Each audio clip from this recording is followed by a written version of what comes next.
হাফেজ ফজলুর রহমান রণবাউলী 1305 বঙ্গাব্দে নিগোয়ারি ইউনিয়নের নিগোয়ারি গ্রামে জন্মগ্রহণ করেন। তার পিতার নাম মুন্সি উমেদ আলী।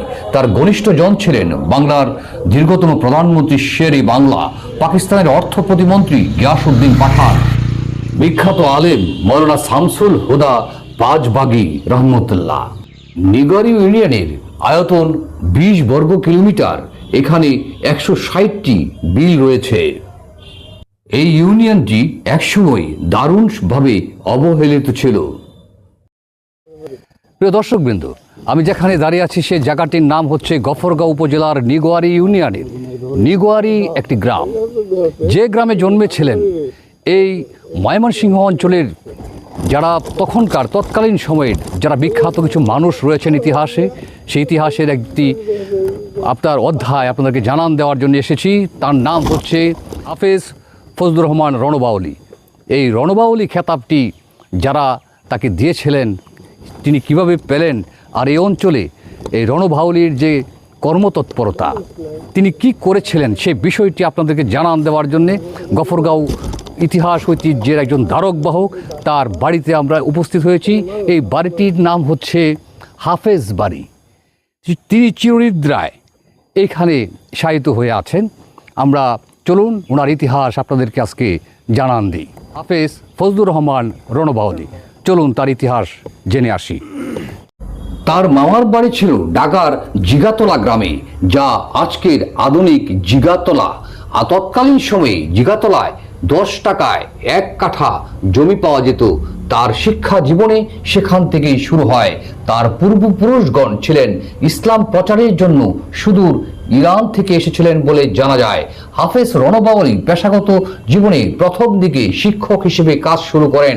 পরে রেলওয়েতে চাকরি নিলে পিতার আদেশে সেই চাকরি ছেড়ে দেন। পরে তার বড় ভাই মরহুম হাফেজ আব্দুল গনি সাহেবের সাথে কোরআন মুখস্থ শেষ করেন 4 বছরের মধ্যে। তখন ভারতীয় স্বাধীনতা আন্দোলন অত্যন্ত জোরালো হচ্ছিল। রণবাউলী স্বরাজ আন্দোলন ও খেলাফত আন্দোলনে যোগদান করেন। তিনি একজন বজ্রকণ্ঠের বক্তা হিসেবে দারুণভাবে সুপরিচিত লাভ করেন। তখন তার প্রথম কন্যা সন্তান জন্ম নিলে তার নাম রাখেন স্বরাজি। ঠিক সেই সময়ে তৎকালীন অবিভক্ত বাংলার অবিসংবাদিত নেতা শের-ই বাংলা একেএম ফজলুল হকের সাথে ঘনিষ্ঠতা অর্জন করেন। তখন কৃষক কুলের মুক্তির জন্য কৃষক প্রজাপার্টি গঠন করেন শের-ই বাংলা। রণবাউলী বঙ্গীয় কৃষক প্রজাপার্টির একজন ওয়ার্কিং কমিটির সদস্য নির্বাচিত হন। তার সহযোদ্ধা হিসেবে মাওলানা আকরাম খান, কাজী শামসুদ্দিন, হাবিবুল্লাহ বাহার প্রমুখ। জমিদারি প্রথা উচ্ছেদের জন্য শ্রীপুর এলাকায় শেরে বাংলা সহ বড় বড় নেতাদের আগমন ঘটে।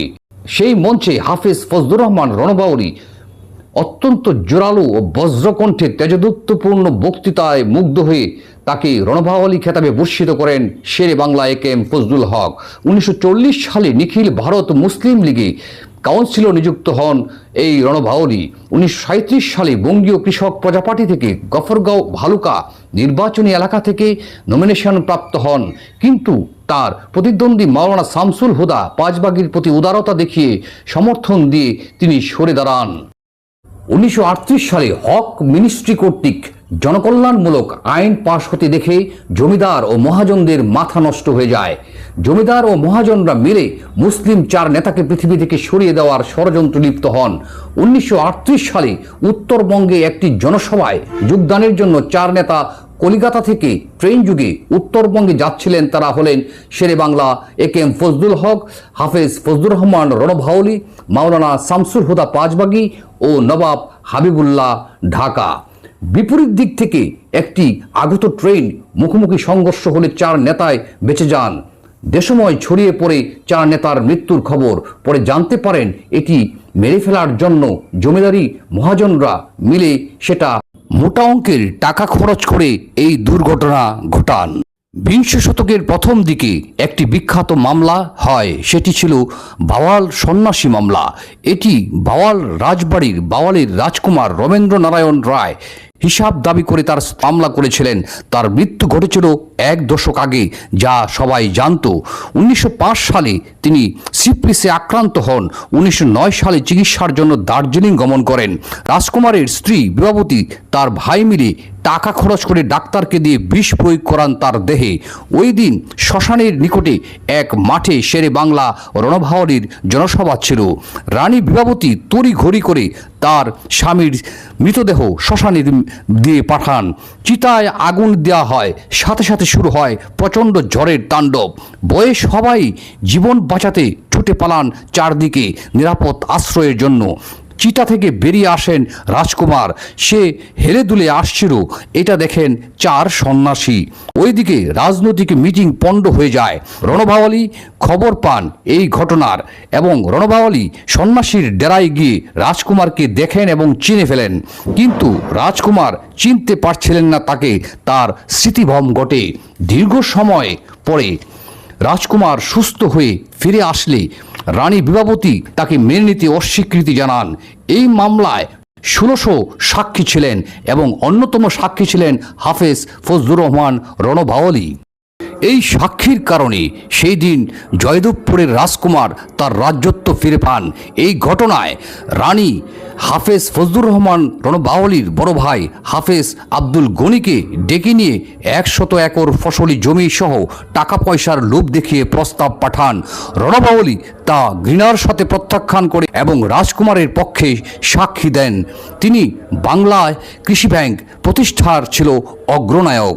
এই মহান মানুষ, কৃষক, শ্রমিক, মেহনতি মানুষের বজ্রকণ্ঠের এই নেতা 1966 সালে ইহদাম ত্যাগ করেন। ফজলুর রহমান রণভাওয়ালির বাবার নাম হচ্ছে উমেদ আলী মুন্সি। তার দাদা ছিলেন নবু শেখ। নবু শেখের বসতি ছিল চামর্থা গ্রামে। সেখান থেকে নবু শেখ এই নিগোয়ারি গ্রামে এসে বসতি স্থাপন করে এবং হাফেজ ফজলুর রহমান রণভাওয়ালি হচ্ছে উমেদ আলী মুন্সির 6 ছেলের মাঝে 4 ছেলে। তন্মধ্যে আমার দাদা হচ্ছে তৃতীয় হাফেজ আব্দুল গনি। হাফেজ আব্দুল গনির আপন সহোদর ছোট ভাই হচ্ছে হাফেজ ফজলুর রহমান রণ। তিনি এবং তার ভাই হাফেজ আব্দুল গনি, তারা দুজন শাওলাত মাদ্রাসা থেকে হেফজ করেন এবং তিনি হচ্ছে Dhaka Dhanmondi east West school থেকে 7ম শ্রেণী পর্যন্ত লেখাপড়া করেন। করার পরে তখন বৈরব রেলওয়েতে লোক নিচ্ছিলেন চাকরিতে, সেখানে তিনি চাকরিতে যোগদান করেন। অল্প কিছুদিন চাকরি করে চলে বাড়িতে আসার পর তার যে বাবা উমেদ আলী মুন্সি বললেন যে আমার ছেলে হিসাবে তুমি রেলওয়েতে চাকরি করতে পারো না, যদি তুমি আমার কথা রাখো তাহলে তুমি তোমার বড় ভাইয়ের সাথে শাওলাত মাদ্রাসায় যাবে এবং হেফজ সম্পন্ন করবে। এইভাবে তিনি হাফেজ হন। অত্যন্ত মেধাবী ছাত্র ছিলেন। ওই শাওলাত মাদ্রাসায় লেখাপড়া করা চলাকালীন সময় তিনি রাজনীতির সাথে যুক্ত হন। এই গফরগাঁওয়ের এই অংশটি হচ্ছে ভাওয়াল রাজের অধীনে ছিল তৎকালের সময়। সেই হিসাবে ভাওয়াল রাজের পক্ষে তিনি জনমত গঠন করেন, মামলার সাক্ষীও ছিলেন এবং উনি কৃষক আন্দোলনের সাথে যুক্ত হন, জমিদার প্রথা উচ্ছেদ আন্দোলনের সাথে যুক্ত হন। এমন একটি আন্দোলন চলাকালীন সময়ে তিনি শ্রীপুরের গরুহাটা মাঠে একটা বিশাল জনসভায় দরাজ কণ্ঠে লোকজন দরাজ কণ্ঠে বক্তৃতা করছিলেন। সেইখানে শের বাংলা একে ফজলুল হক সাহেব ছিলেন এবং সেই সবাই ওনাকে রণভাওয়ালি দেওয়া হয় বা ওনাকে ভূষিত করা হয় এবং ময়মনসিংহ জেলা কৃষক প্রজা কমিটির সাধারণ সম্পাদক ছিলেন এবং কেন্দ্রীয় কৃষক প্রজা কমিটির সেন্ট্রাল কমিটির মেম্বার ছিলেন। এবং আপনি যদি আবু আল সাইদের বইটা পড়েন সেখানে আপনি দেখবেন 1941 সনে যখন কলকাতায় সমগ্র অল বেঙ্গল মুসলিম লীগের কনফারেন্স হয়, সেইখান থেকে ময়মনসিংহের প্রতিনিধি হিসাবে তিনি সেই সম্মেলনে যোগদান করেছিলেন। আপনার এতদ অঞ্চলে যে আমাদের যে কৃষি ব্যাংক, এইখানে গফরগাঁওয়ের মাত্র একজন মাত্র ব্যক্তি যাবৎকালে মন্ত্রী হয়েছেন, মুকির আলহাজ খান বাহাদুর গিয়াসউদ্দিন পাঠান কৃষি এবং সমবায় বিষয়ক মন্ত্রী প্রদেশের এবং কেন্দ্রের যখন অর্থ প্রতিমন্ত্রী, তিনি তাকে উদ্বুদ্ধ করেন, মানে হাফেজ ফজলুর রহমান রণভাওয়ালি সাহেব গিয়াসউদ্দিন পাঠান সাহেবকে উদ্বুদ্ধ করেন বাংলাদেশে কৃষি ব্যাংক নামে একটি ব্যাংক, তখন এটার নাম কৃষি ব্যাংক ছিল না, আরেকটি নাম ছিল, সেই নামটি এই মুহূর্তে আমার মনে নেই, সেটি পরবর্তী কৃষি ব্যাংক হিসেবে রূপান্তরিত হয়েছে। তো সেই অর্থে তিনি ছিলেন কৃষি ব্যাংকের প্রস্তাবক এবং স্বপ্নদ্রষ্টা এবং এতদ অঞ্চলের অর্থাৎ আমাদের দক্ষিণ গফরগাঁও এবং শ্রীপুর অঞ্চলের যে প্রথম শিক্ষা প্রতিষ্ঠান উচ্চ মাধ্যমিক, সেটা কাউরাত জ্ঞান উচ্চ বিদ্যালয়, যেটি 1929 সনে প্রতিষ্ঠিত হয়। এই প্রতিষ্ঠার মূল ব্যক্তি ছিলেন মূলত আলহাজ খান বাহাদুর গিয়াসউদ্দিন পাঠান সাহেব, মৌলভী সফিরউদ্দিন সাহেব, হাফেজ ফজলুর রহমান রন ভাওয়ালি সাহেব, ছোট বাড়িহাটির আব্দুল হাকিম সাহেব এবং পাইথলের শরাফত আলী দপ্তরি সাহেব, আর হচ্ছেন ওই কাওরাদের আহমদ আলী ফকির সাহেব। এবং সেটির নাম যে কালীনারায়ণ উচ্চ বিদ্যালয় হয়েছে, তার প্রেক্ষাপটটা হচ্ছে জমিটা দিয়েছিলেন কালীনারায়ণ, সেই কারণে তার সম্মানার্থে স্কুলের নামকরণ করা হয়েছে কালীনারায়ণ। কিন্তু মূল প্রকাশ্যে গরু জবাই করে কুরবানি দেওয়ার সুযোগ ছিল না। তিনি মুক্তাগাছা, গৌরীপুর, তার সাথে আব্দুল ওয়াহেদ বুকাইনগরী, মাওলানা আব্দুল করিম সাহেব, রংপুরের রাজিবউদ্দিন তরফদার সাহেব, ওনারা মিলে ওখানকার যে জমিদার, মুক্তাগাছার যে জমিদার, তাদের বিরুদ্ধে ওনারা আন্দোলন করেছেন এবং সেইখানে প্রকাশ্যে গরু কুরবানির ব্যবস্থা করেছেন। বাংলা একাডেমি থেকে আপনারা জানেন যে 1926 সনে ঢাকা বিশ্ববিদ্যালয়ে মুসলিম সাহিত্য সংসদ গঠিত হয়েছিল এবং মুসলিম সাহিত্য সংসদের মুখপাত্র ছিল শিখা সমগ্র। তো শিখা সমগ্র প্রতি বছর শিখা নামে একটা কাগজ তারা বের করতেন। সেই শিখার কাগজটি যখন তারা বার্ষিক অধিবেশন করতেন, তখন তারা দেশবরণ্য যা মানুষ যারা ছিলেন তাদেরকে চিঠি ইস্যু করতেন। ওইরকম একটি চিঠি হাফেজ ফজলুর রহমান রন ভাওয়ালিকেও ইস্যু করা হয়েছিল। এবং তো আর হাফেজ ফজলুর রহমান রন ভাওয়ালির সাথে আমার যেটি সম্পর্ক, সেটি হচ্ছে যে তিনি হচ্ছেন আমার দাদা হাফেজ আব্দুল গনি সাহেবের আপন ছোট ভাই।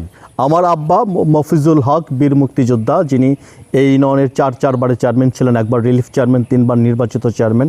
এবং তিনি আমার আব্বা মফিজুল হকের আপন চাচা হচ্ছেন হাফেজ ফজলুর রহমান রন ভাওয়ালি সাহেব। গিয়াসউদ্দিন পাঠান, ওদের সাথে ওনার রাজনীতি, কলকাতার জুরির হাকিমও ছিলেন। এইটি হচ্ছে হাফেজ ফজলুর রহমান রন ভাওয়ালি সাহেবের পূর্বপুরুষের কবরস্থান। এইখানে ওনার পিতা উমেদ আলী মুন্সি এবং ওনার দাদা নবু শেখের কবরও এখানেই হয়েছে। এই কবরস্থানে হাফেজ ফজলুর রহমান রন ভাওয়ালির পাশাপাশি আরও দুইজন খুব উল্লেখযোগ্য মানুষের এখানে শায়িত হয়েছেন, কবর হয়েছে। একজন হচ্ছেন আলা বক্স মুন্সি এবং তার ছেলে হাফেজ আব্দুল জব্বার। দুজনই খুব উঁচু দরের আলেম ছিলেন এবং আধ্যাত্মিক মানুষ ছিলেন। তাদের অনেক কেরামতির কথা শোনা যায়, যে তারা খালি পায়ে নদী পার হইতে পারতেন, বাঘ তাদের কথা শুনতো, তাদের হাতের স্পর্শে আগুন নিভে যেত, এরকম অনেক নিদর্শন ওনারা দেখিয়েছিলেন।